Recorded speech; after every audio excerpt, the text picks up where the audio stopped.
swinging a fly ball. Left field is deep. It's way back. The Tigers are going to the World Series. Hello everyone, welcome to another episode of The Wrap Up. I'm your host, Nick Buckler. With me, as always, sports blogger Dan Myers. Dan, thanks again for returning. It's great to be here. We got a lot on the docket today, and we're going to start with the Major League Baseball team in town, your Detroit Tigers, and their offense is beginning to wake up, as we saw later in the week against the Minnesota Twins. Yes, it's looking very revived, and the bats are heating up. That's great to see. It really is. They were coming off of a homestand. They were wrapping it up against the Twins, and they started with a 2-1 win on Tuesday night in extra innings, getting their first extra innings win of the season. And J.D. Martinez plays long ball. He goes the opposite way where most of his power is. And he's playing only at about 85%, he said, due to a back injury. And that's good to see him go the other way and play long ball. Yeah, absolutely, especially with those back injuries. They're just so threatening to any professional sports career. So to see him doing as good as he's doing, that's great. It really is. Kinsler gets the walk-off single to right center in that one, and the team mobs him out behind second base. And it's always a fun to get a walk-off, whether it's a walk-off, error, bunt, home run. I feel like that's something that never gets old as a baseball player. No, absolutely. That stress that the sports brings to you, it's great to see. Well, it's fun to feel, I should say. So, yeah, that was a great walk-off. It really is. And just playing through Little League, I would get excited. You'd see the kids out in right field picking the dandelions, and you'd have about 3 kids on the team who are actually excited about the game. And just transferring that into a fan perspective, I feel like I'm part of the team sometimes when I'm sitting out in section 135, sipping on a soda, watching the game, eating peanuts and Cracker Jacks. And really, when the team gets a hit, you almost feel like you're part of their team, wearing your jersey of your favorite player. Absolutely, absolutely. Then they drop one on Wednesday, 6-2. This was a tough game for the young Kyle Lobstein. He goes 2 1/3 and gives up 6 earned runs, and the bats could never get over that as the bullpen settled down.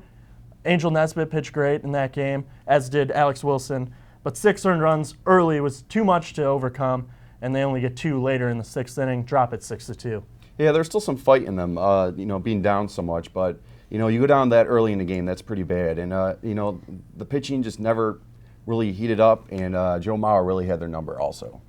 They did. And they had a part in the game when they had back-to-back triples. Joe Mauer, and I believe it was Trevor Plouffe right after him.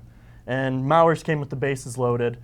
And really, Lobstein was not sharp at all. He was having a tough time. His pitches were kind of flat, and they were shooting the gaps, even if they weren't hitting it out of the ballpark with men on base. It was really tough for him to get over that, and he never did as he made a quick exit to the showers. But I'm not worried about him. He's still a young talent. He's not going to be an ace, but he's a serviceable lefty that can fill in when needed. Yeah, absolutely. Yeah, just everything was clicking for the Minnesota Twins, and a series of unfortunate events for the Tigers. But, it's just one that you just don't look behind you and just keep moving forward. And it looks like that's what they did. And the Twins are coming out of nowhere. They're, right on the heels of the Tigers and the Kansas City Royals in the division, as they're only 4.5 games out of first place now. And they've really come out of nowhere from that first series when the Tigers outscored them 24-1 or something along those lines.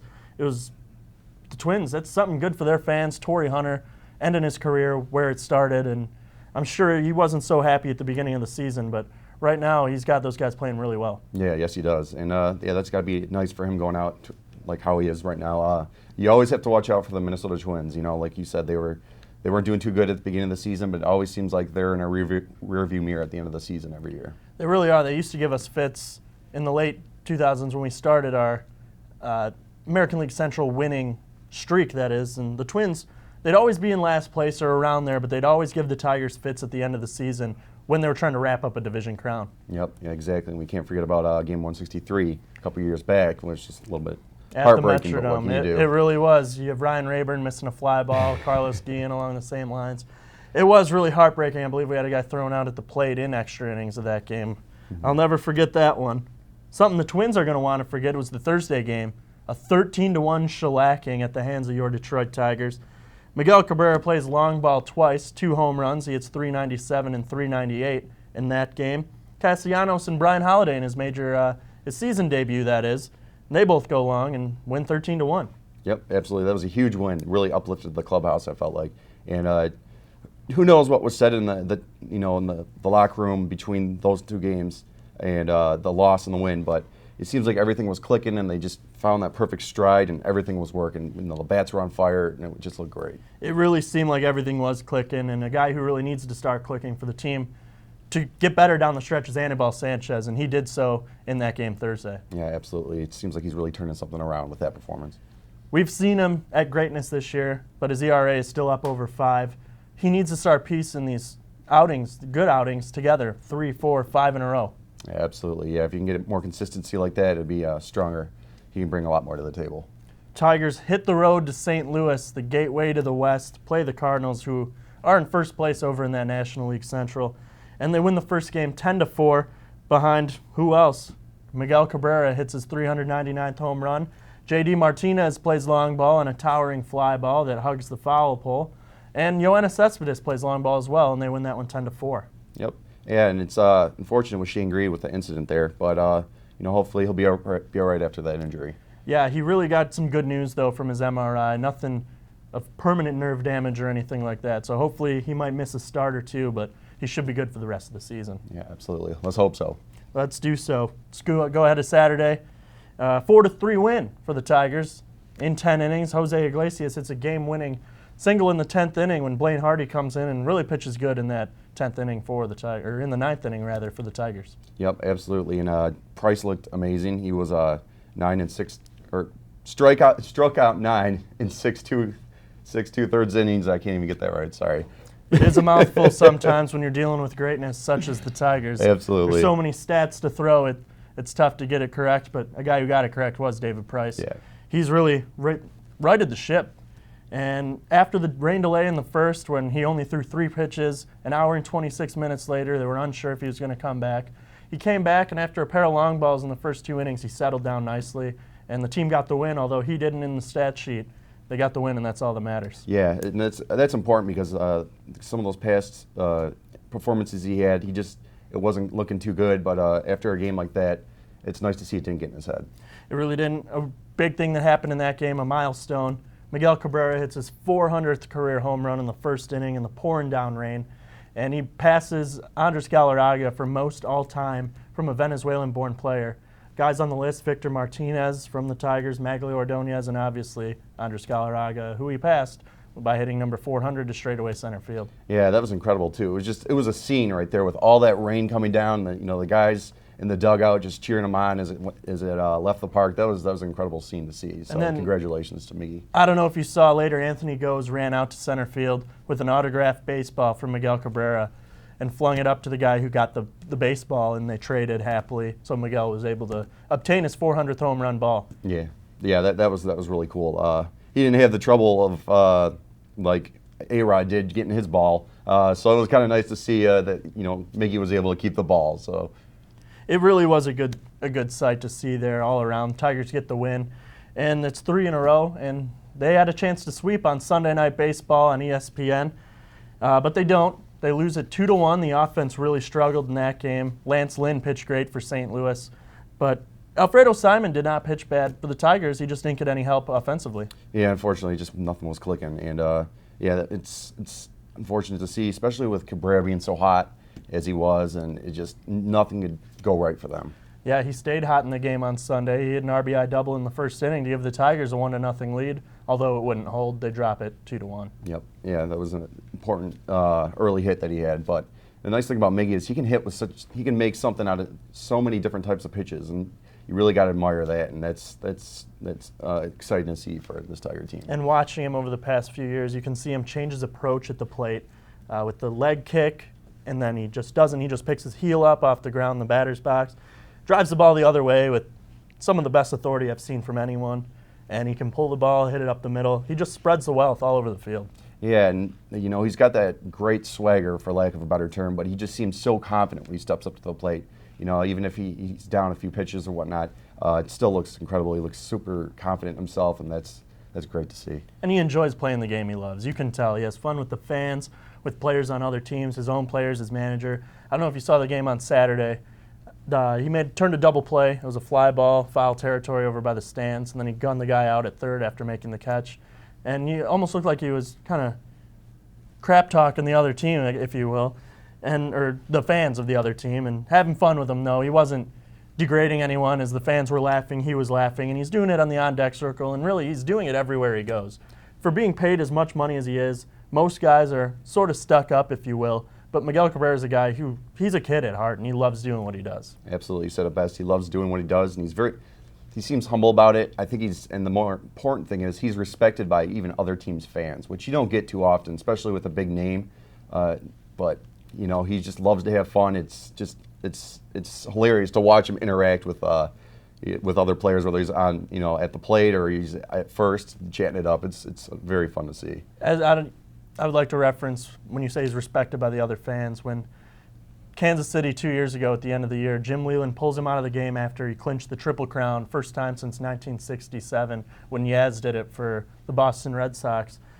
He wins the Triple Crown. He's pulled out of the game to a standing ovation from the Royals fans, and really that just shows the respect he has and the class act of the city of Kansas City as well. Yeah, absolutely. That was, like you said, perfectly. It was a class act, and it's hard not to not like the guy. He's so fun to watch, and he's very energetic and enthusiastic. So, you know, you don't see that from the too many big name players in baseball. So, he's definitely an icon for that. He really is a breath of fresh air, and for what we got him for, it was basically a steal. A couple of high prospects at the time, which two of them are still in the league, and Andrew Miller, who's having some success as a closer now in Baltimore, as well as Cameron Maben, who was the sought-on highest prospect around, outfielder. He's now playing for the Atlanta Braves, and he's really struggled to find his way in the majors. He had some time in San Diego, the Marlins, but really when we got him and Dontrelle Willis at the time, it was a great deal by Dave Dombrowski, one of the best of all time. Yeah, definitely. That'll be a huge chapter in his book once he decides to retire.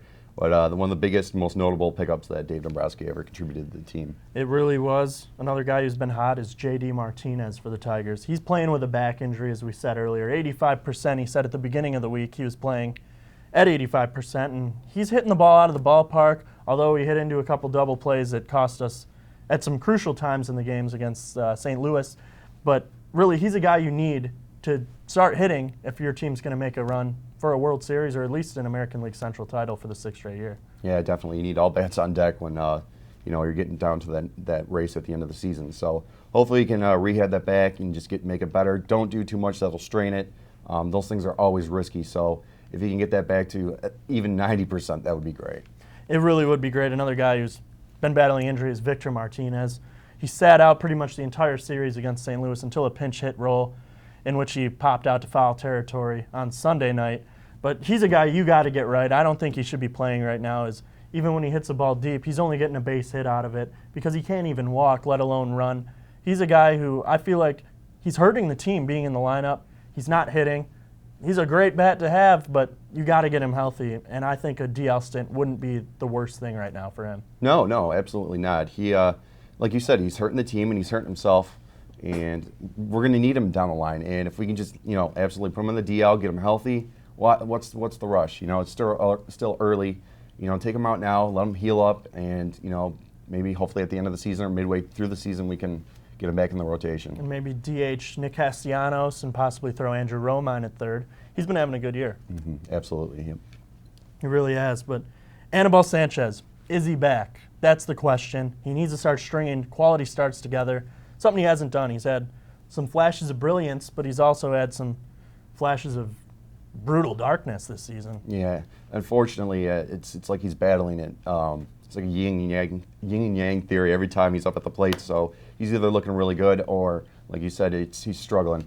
I think he's just finding himself right now. He just hopefully can get over that road, that bump in the road. So. Yin and yang. So is he hearing the whisper song in his head? Who knows? You never know what's going on. We'll see. JV, Justin Verlander. When's he coming back? He's been traveling with the team. It looks like he's getting better. He's been rehabbing. He's been throwing. I hope he's back sooner than later. Yeah, absolutely. It'd be great to see him in the lineup. But like you said, you can see him, in the dugout, just messing around with guys. He seems like he's feeling good. He's feeling better. Seems like he's mentally strong, which, every time you battle an injury, especially pitchers, that is hard, mentally to get that out of your head. So hopefully he's made a full recovery. We'll see. Only time will tell.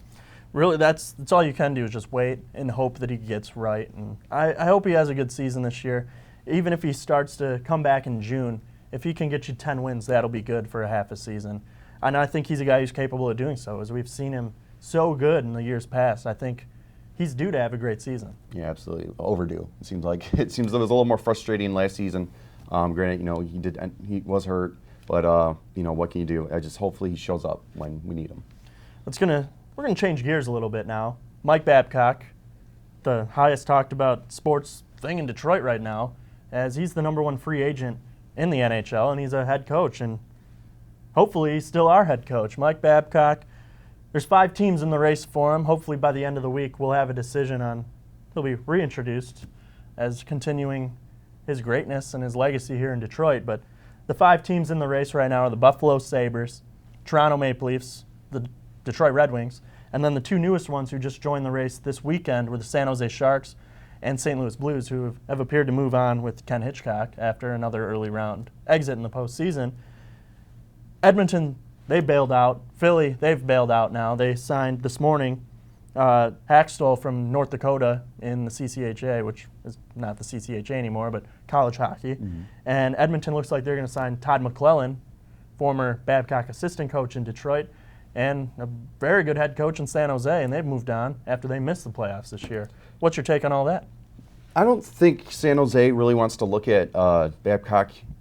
They just got rid of Todd McClellan. Mike Babcock molded Todd McClellan. So I don't think they want to go down that road. As far as Mike Babcock's concerned, I don't know how I feel about that. I'm not liking his more recent approach to this whole situation. We were talking earlier off the show about that interview that he did for SportsCenter Canada and TSN, and I almost felt bad for Kenny Holland. He was just sitting there. He was very quiet. He was just being. It just looked like he was biting his cheek the whole time. Yeah, they were yucking it up and stuff like that, but I just thought it was very unprofessional of Mike and almost disrespectful. And any time a professional athlete or coach refers to themselves in the third person, it really doesn't do too much as far as my respect level for him. Now, don't get me wrong. I still love Mike Babcock. I respect him, but I just don't think the way he's handling it is not a typical way of the Detroit Red Wings organization to handle it. So it's really frustrating to see that. You see, I disagree with you. For the first time, I think, ever, when it comes to sports. Normally we see eye to eye pretty much on everything, but this is one thing I'm going to disagree about in the TSN interview with Darren Dreger in SportsCenter Canada with Ken Holland, Mike Babcock.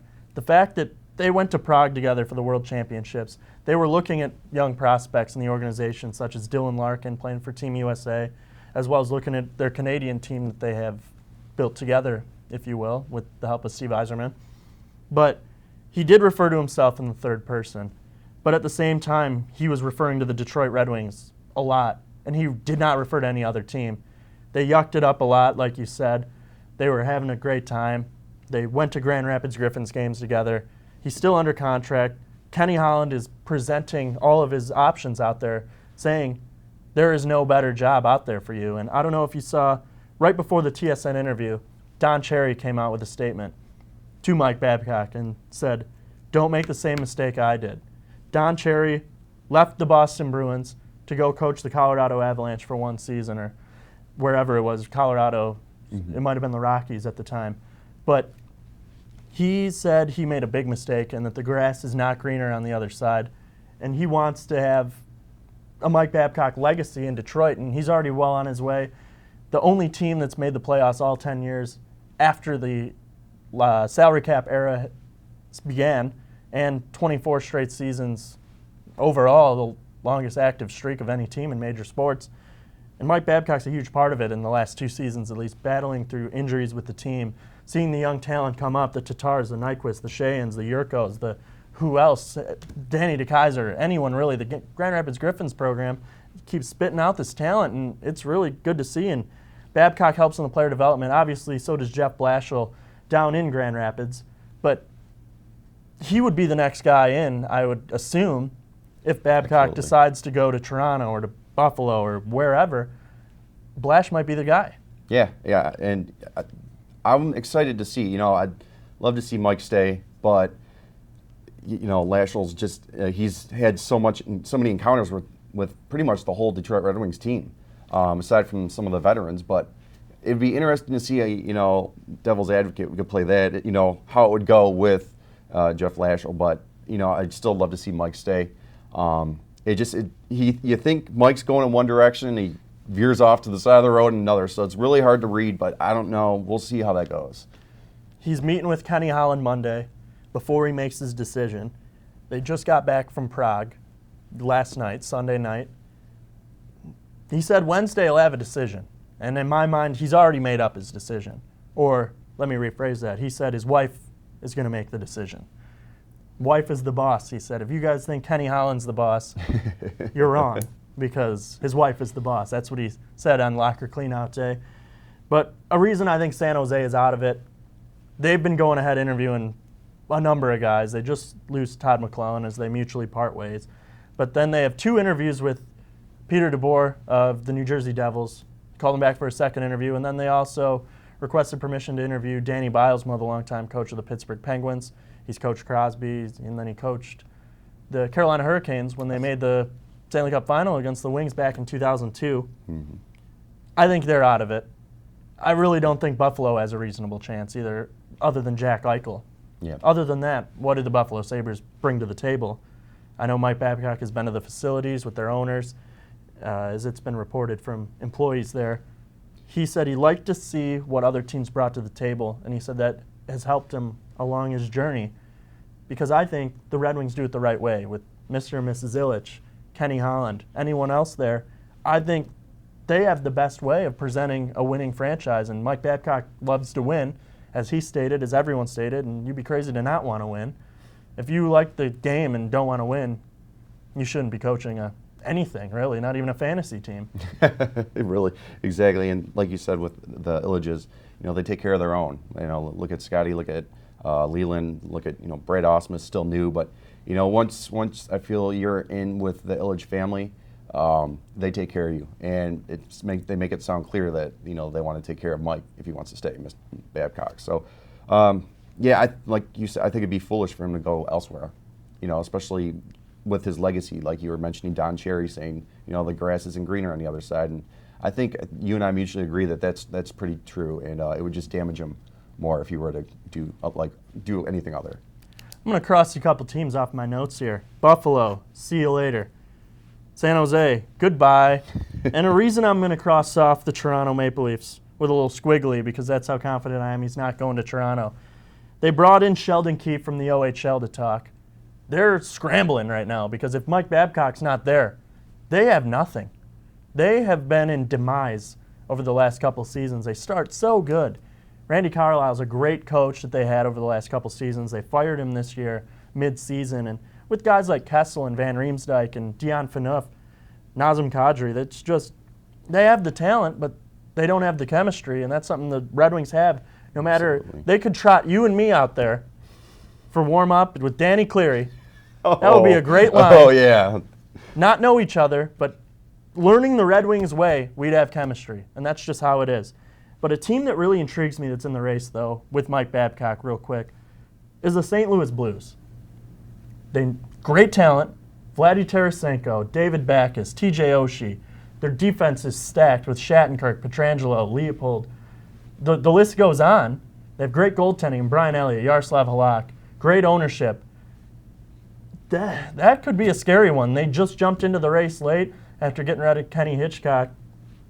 That one could scare me, but I still think the Red Wings is the best job. I'm crossing off the St. Louis Blues. I'm putting a little harder on the Detroit Red Wings, and Mike Babcock, MB plus DET equals Stanley Cup for 2016, your Detroit Red Wings. I know I made the prediction earlier, and it failed miserably, and I've taken a lot of flack for that, but I just drew my little diagram. He's doing it right now. I'm literally doing it, as you can see. I don't know if you want to see that right there. That's a Stanley Cup. Mike Ilitch will be out there hoisting it. It's going to be a great time. And another a great time. I've had a great time here today for the wrap-up with Dan Myers. As always, I'm your host, Nick Buckler. Thanks for watching.